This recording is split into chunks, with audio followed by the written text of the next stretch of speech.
watching EBN TV. Transforming your world.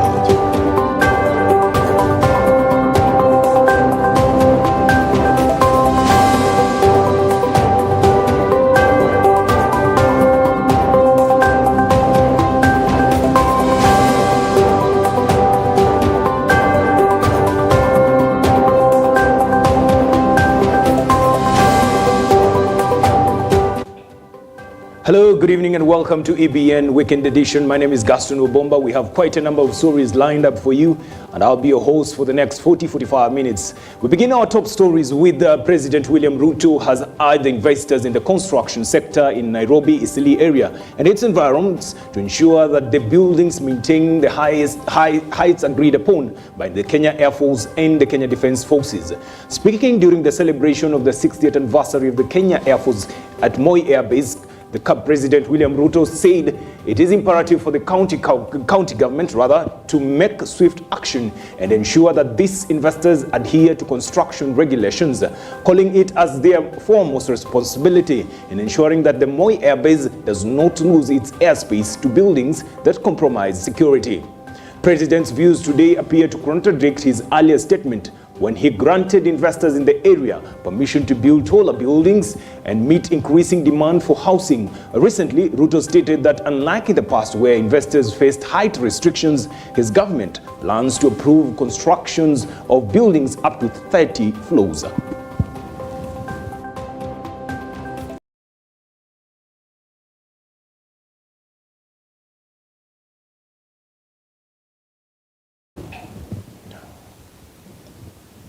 During a powerful address at the Pan-African Conference on Human Rights, Raila Odinga highlighted Africa's complex paradox for being the richest continent in resources, yet facing dire living conditions and significant human rights challenges.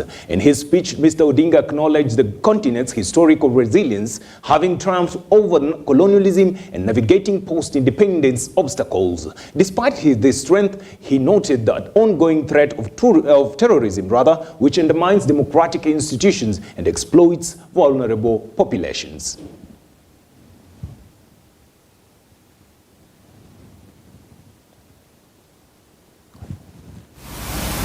Terrorism, in its many forms, seeks to destabilize our nations, undermine our democratic institutions, and sow seeds of fear and division among our people. It preys on the vulnerable, exploits the marginalized, and seeks to extinguish the flame of hope that burns within every African heart. But let us be clear, terrorism shall find no sanctuary on our shores, and we shall not falter in our resolve to combat this scourge with every fiber of our being. However, in our unwavering pursuit of security and stability, we must never lose sight of the fundamental principles that define our humanity. Human rights are not negotiable. They are the cornerstone upon which our societies are built and the bedrock upon which our collective futures rests.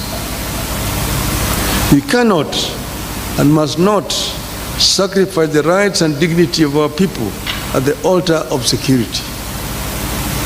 Instead, we must strive for a balanced approach that ensures the safety of our citizens while upholding their inherent rights and freedoms.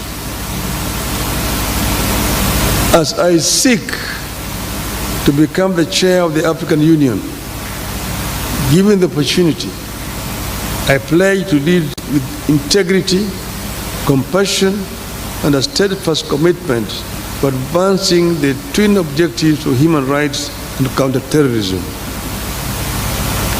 I will work tirelessly to strengthen the capacity of our member states to combat terrorism through coordinated efforts, intelligence sharing, and targeted interventions.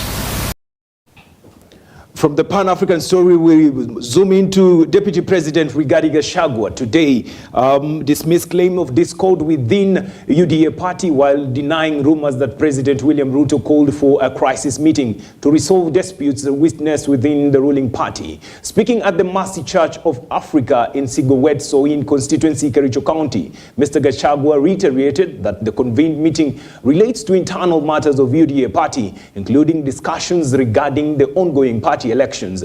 Kericho Senator Aaron Cheriot appeared to support Gachagua while rebuking the media for being instigators in the challenges facing the ruling party. The deputy president called on government officials to support President William Ruto in fulfilling his agenda for Kenyans to refrain from engaging in succession politics, as the current focus should be on serving the people. Senator Cheriot, there's no crisis meeting. What crisis? Hiyo mkutano ya UDA, juzi rais akienda ngambo, aliniagiza niite hiyo mkutano. When he was away, nikaita to discuss our UDA matters, mambo ya uchaguzi na mambo ya chama yetu. Because we must strengthen our party. So let nobody set an agenda for us. We have our agenda yetu ni ya kuunda chama yetu na kuifanya ikuwe na nguvu, so that we have a strong party. And UDA party is a party with an ideology.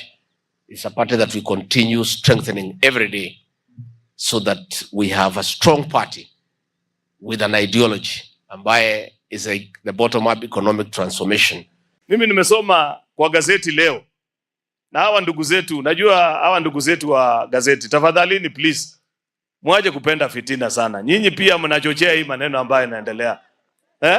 Kama leo naona hii mkutano ambaye naibu wa rais anakimbia na mimi nitakuwa pale. Hii ni mkutano ambaye tulipanga zamani, ni mkutano ya mambo ya NEC. Tunaenda kupewa update ya uchaguzi ile ambaye imefanyika katika counties 5 ya UDA.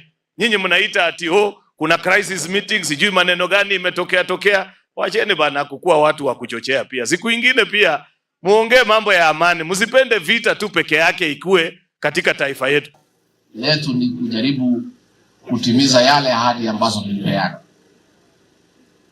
Na ndio nataka kuchukua nafasi hii kuuliza viongozi wetu wote katika UDA, katika Kenya Kwanza, tutulize siasa.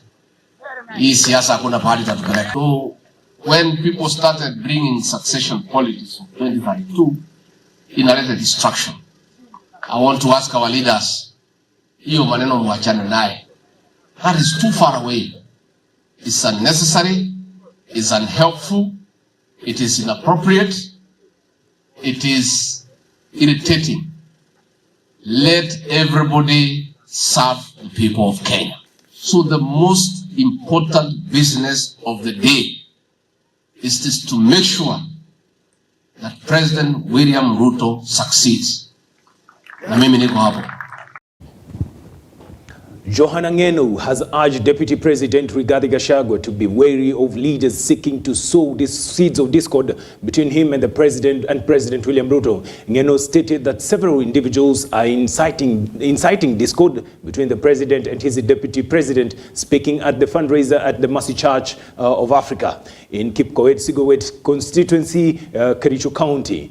Ngeno assured Gachagua that leaders from Rift Valley region support him and stand behind him, and President William Ruto rejecting involvement in divisions within the government. Ngeno's remarks were supported by some leaders from Kericho County, including Governor Eric Mutai, Women Representative Beatrice Kemei, among others. Naibu wa rais, saa zingine tunasikia maneno kidogo kidogo. Na hii maneno labda watu wengine wanajaribu ati kukufanya ukosane na rais wetu wa Jamhuri ya Kenya. Tunataka kukuambia wewe ukae kama Job. Ujue rais ni rafiki yako na rais hako na imani na wewe. Wale wakando kando ambao wanaongea maneno yao, waacha waongee maneno yao, usiku watalala. Kwa hivyo naibu wa rais tunakuombea na tunakuambia tuko nyuma yako na nyuma ya rais mwenyewe. I want to commit as the leader of this county that we are solidly behind His Excellency the President William Ruto and yourself, because we are one government, that of Kenya Kwanza. We call for unity both in the national government and the county governments, because proper partnership between the two levels, when they are stable enough, can give us an opportunity to deliver to our people. Finally, philosophy ile ya the late Moi, peace, love and unity, iendelee kwa nchi yetu. Tuko nyuma ya President Dr. William Samoei Ruto na wewe naibu wa rais all the days in this country. Na ikifika chama cha UDA, tuko imara, na whatever you plan for the UDA party, tuko imara hapa. Tunaunga mkono uongozi wa rais wetu, rais mpendwa Daktari William nani? Na naibu wake nani? Rigiji. Hii nyumba yetu ya Kenya Kwanza ni nyumba ambaye iliwekwa kwa kiti na maombi.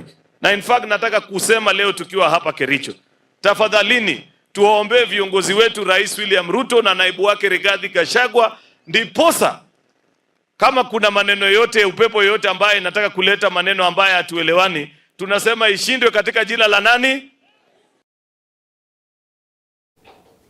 With that story now we'll be going on a short commercial break, but be sure we have quite a number of stories lined up for you from all the way down from politics, business and whatnots.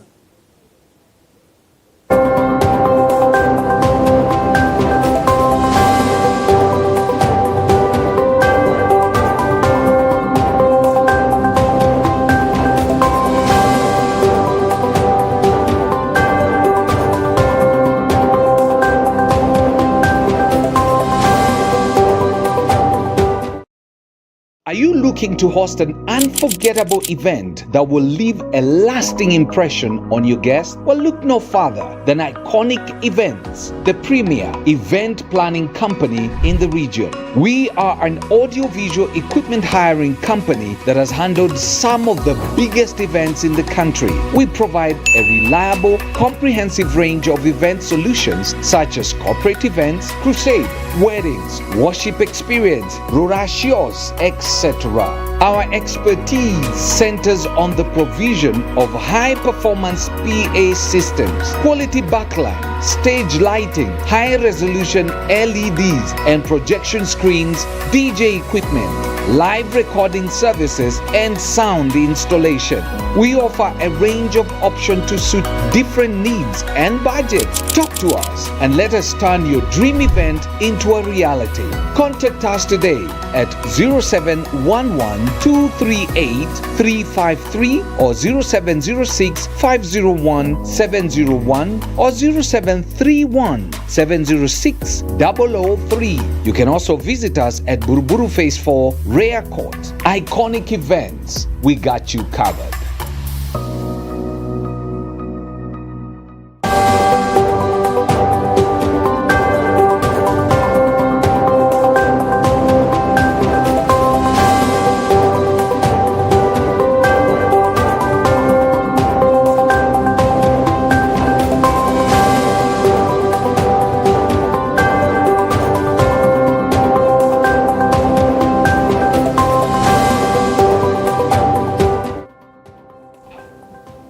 Welcome back to EBN Weekend Edition, and we like we had promised, we'd say we're coming down with more and more news, and we're switching gears into Lamu counties, where leaders from Lamu County have opposed supporting the national resources allocation debate based on population size, claiming that the agenda aims to promote division and bias towards certain regions.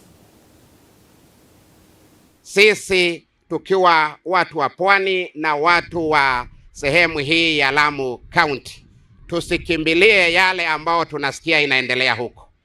Juzi kulikuwa na mkutano mkubwa wa Remuru 3 na ukasema mambo mengi ambao sisi tulioko diaspora, yani nje ya mlima Kenya, na tunaoishi jamii za kutangamana kama hapa, sisi hatukuhusishwa, sisi hatukuulizwa yetu ni gani. Kwa hivyo hiyo ni yao wazungumze, lakini kitu ambayo hatutakubali ati ni mgao wa pesa wa Lamu County upunguzwe ili wengine wapatiwe huko. Watafuta yao ni haki yao. Lakini sisi hapa, hata kama ni 1 shilling, 1 man, 1 vote, yoyote ambayo itakuwa, bora isituweze kutufanya sisi tupoteze kama kaunti yetu ambayo tuko ndani ya serikali. Moving swiftly into Kisii, officials from Law Society of Kenya Southwest of Chapter uncovered an individual masquerading as a lawyer at the Kisii County Land and Registry. The suspect, who had been presenting himself as a practicing advocate specializing in conveyancing, was apprehended following a swift action by LSK leadership chair Ghana Bene Ghana Secretary General Maich and Organizing Secretary Oro received a tip-off regarding the suspect's suspicious activities. Acting on this information, they promptly arrived at the Land Registry office, where they met with Land Registrar Mr. Charles Ayende. Today, on this day, in the afternoon, information got to the officials of LSK Southwest, the chairman, our chairman, Ben Gichana, the Secretary General, Maiche, and the organizing secretary, Oremo. They were called to the Kisii County Land Registry for the sole purpose that there was a funny character who had been in the land registry with some particular persons or clients, and he was representing or presenting himself as an advocate admitted and practicing in Kisii in matters of conveyancing. The swift action of the leadership of the LSK Southwest swung into action and got to the office of the Land Registrar, Mr. Charles Ayende. After initial and preliminary questioning and sending particular question to the suspect, he failed to produce his practicing certificate and all other credentials for any person who's admitted and practicing an advocate in Kenya. I want to say that the masqueraders and the unqualified persons who are practicing amongst advocates as qualified persons, they have no place amidst us. They erode the trust the public have in us, and this is a classical example of how they are eroding the trust the public have in us. This is a client who did obligations, paid the money, even paid the stamp duty in March, and up to date there is no transfer in the land transactions, and that is why we swung into action. And Kiharu MP Ndi Nyoro, who is also the chairperson of the National Assembly Budget and Appropriation Committee, confirmed that the government has allocated more funds to the national budget for the education sector in the upcoming financial year. According to Nyoro, the budget amounting to 4 trillion shillings will benefit the education sector with a higher percentage, allocating 27% of these funds. Nyoro reiterated that the decision to invest more in the education sector will strengthen further and also ensure that the Teachers Service Commission recruits 46,000 teachers for secondary and primary schools under permanent and pensionable terms. The budget size that we are making for the year 2024-2025, that will take effect from 1st July of this year, is a budget of 4.006 trillion Kenya shillings. And out of that money, just to go to specific areas, education is taking up most of the bulk of the money, close to 27% of the entire national government expenditure. And out of that money for education, we have allocated monies for confirmation of the JSS interns. And our intention as Parliament and the Budget and Appropriations Committee is TSC to consider confirming all the 46,000 under permanent and pensionable terms. And we also commit that if the money is not enough for that exercise, they start off, and we commit that in the supplementary that will be coming, we can add in case there will be a deficit of the monies needed. Our also request is that they bring forward the date of confirmation from next year to this year, because we also need to look after the JSS interns.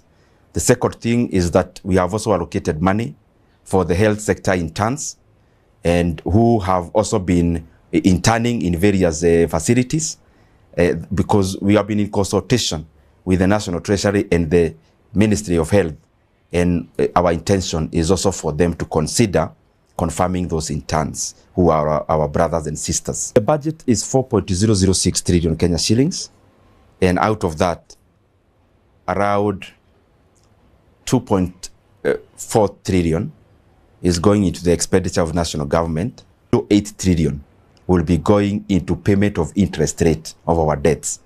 And therefore, we have a lot of workload in terms of payments of interest rates of our financial obligations, but also we have also to take care of the expectations of the people of Kenya.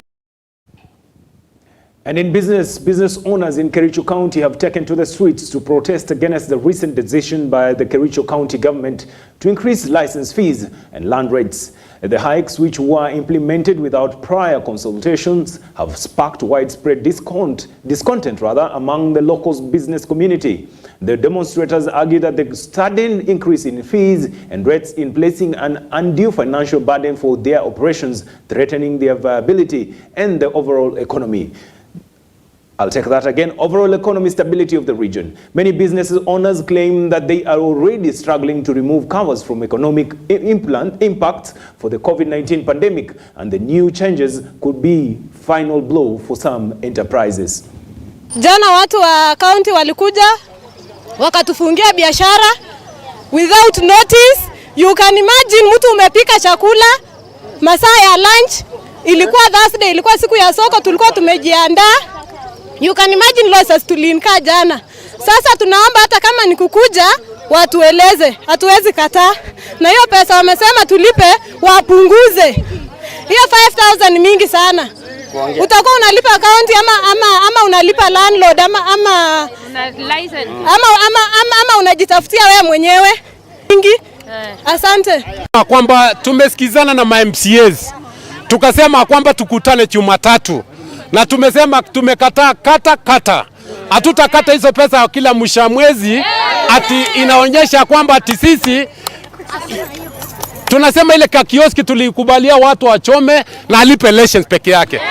Kwa hivyo tulisema hatutalipa hiyo pesa ya kusema shijiku kila mwisho wa mwezi 5,000 mpaka siku ile tutakutana na governor na MCAs warekebishe ili wajue hii ni bottom up. Tumeelewana? Yes. Ya kumalizia, mnajua kwamba tulikuwa na governor wakati ingine. Hii elections ambaye mlikuja mkakata, mkaongeza maradufu mara sio ngapi, ikakuwa ni bei ghali. Haikurekebishwa. Tunaomba governor, rekebisha hii, mlikataa urekebisha hii elections tu ambaye mnachukua inaenda wapi? Ya pili ya kumalizia, takataka imejaa kila mahali na mnarokota taxes yetu. Tunauliza governor, tembea uone, msiambiwe na mtu, tumeumia. And our focus now shifts to Machakos County, where Governor Wavinya Ndeti has called on farmers in Machakos County to adopt modern farming techniques in a bid to boost agricultural productivity and ensure sustainable farming practices. Speaking at a recent agricultural forum, the governor highlighted the significant benefits of transitioning to contemporary methods, which include increased yields and more efficient resources management.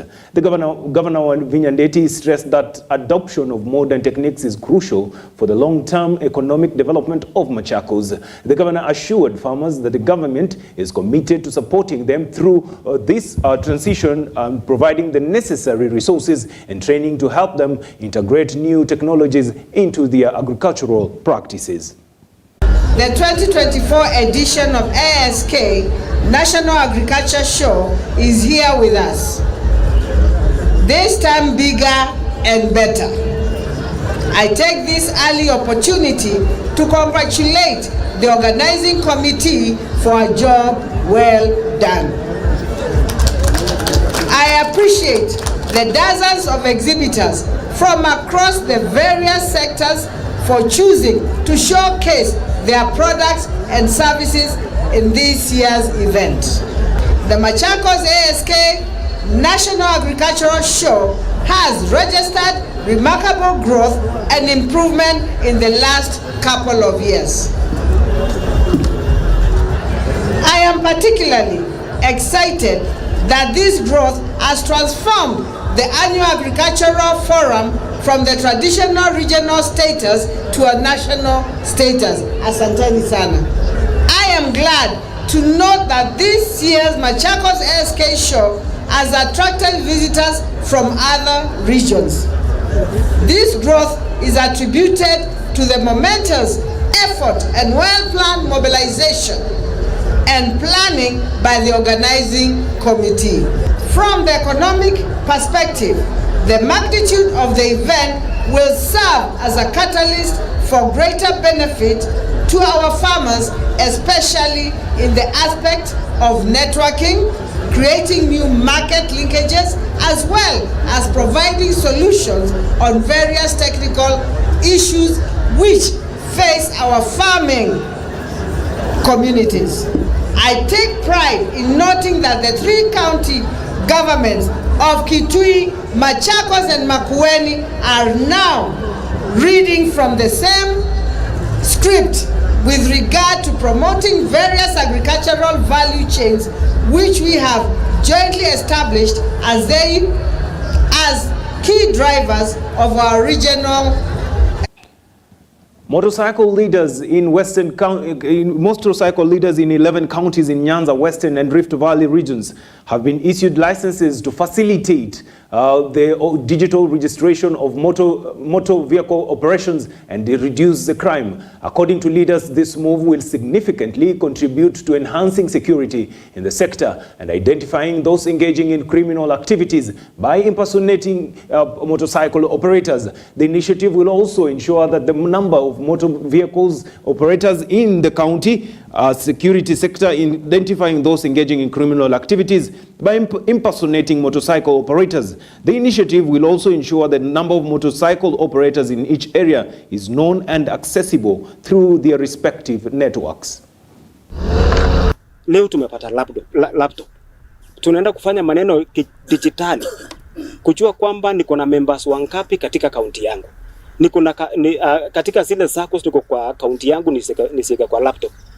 Sahi kuna vijana, kuna vikundi ya wakora ambao wanajificha katika sekta ya bodaboda. Sahi kaunti yangu tunaendelea kufanya registration ya wale real bodaboda riders. Tujue kwamba kama wewe ni bodaboda rider wa ukweli unajiandikisha. Itaturahisishia kazi kwa sababu tutaweka katika maneno ya kidijitali. Unapotaka mwana bodaboda kama amefanya uhalifu kwa mahali fulani, tunaenda kwa laptop. This particular drive has been inspired with the urge to support our members. We have got upwards of 17,000 registered chairmen at the ward level, and we've got 86,000 stages that are registered with us, and we'd like the same information to be with the people who need it most. This is a drive that has not been done by anyone again before, and we are really pushing to make sure that we are able to be represented in this way in the 47 counties of Kenya. Tuko na SACCOs. Mimi kama Kisumu nataka kusema niko na ward 35 wards, 7 sub counties. Hizi 35 wards lazima nikuwe na record, nijue nimeongoza members wangapi, nijue nimeongoza members ama pikipiki ya member bases ni ngapi, registered groups ni ngapi. Alafu at the same time nitakuwa na page ya kujua beneficiaries wa watu creditors ni akina nani, na wakina nani wamekataa kuenda kuchukua number plate, kwa sababu maskari wanatusumbua. Kama uko na pikipiki hauna number plate, wanataka ukuwe na number plate, wanatucharge. So watu wetu pia ukimwambia enda chukua number plate hawataki. So I think tutasaidiana na watu creditors, watuambie wenye walichukua pikipiki bila number plate na tu record, alafu tunaweza wapigia simu.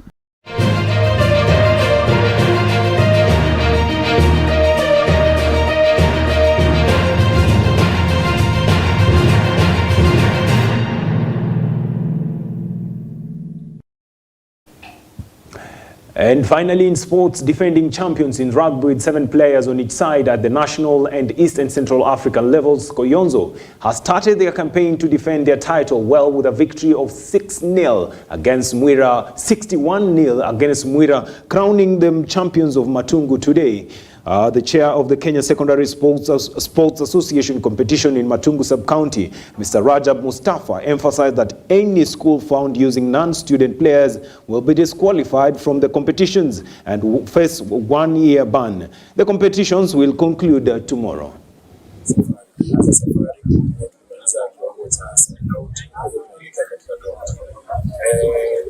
Matamanio yetu ni kuweza kufanya kwamba tunaweza kushinda na tunapelekea katika kiwango cha kaunti na tumaini kwamba tutaweza kufanya.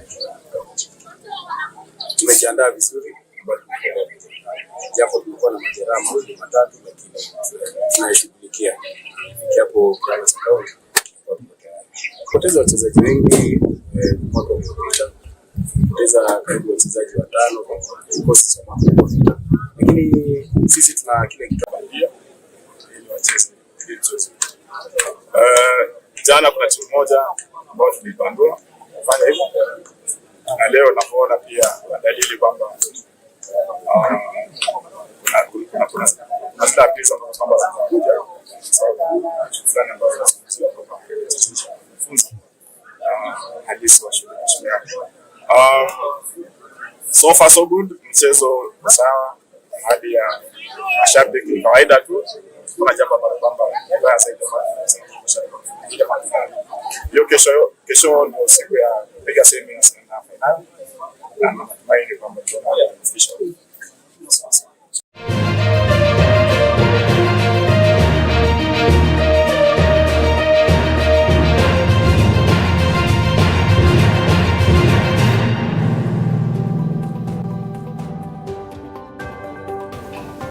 Well, with that story wraps up our evening edition for this particular weekend at ABN. I would want to say a big thank you to everyone who's out there supporting this particular transmission. Malin, Ayana, Koyo, and everyone else, we say a big thank you. Gasheri, we say thank you so much for watching us. From wherever you're watching us, we say a big thank you. Have a lovely night and enjoy the rest of your weekend. My name is Gaston Wabomba. Good night.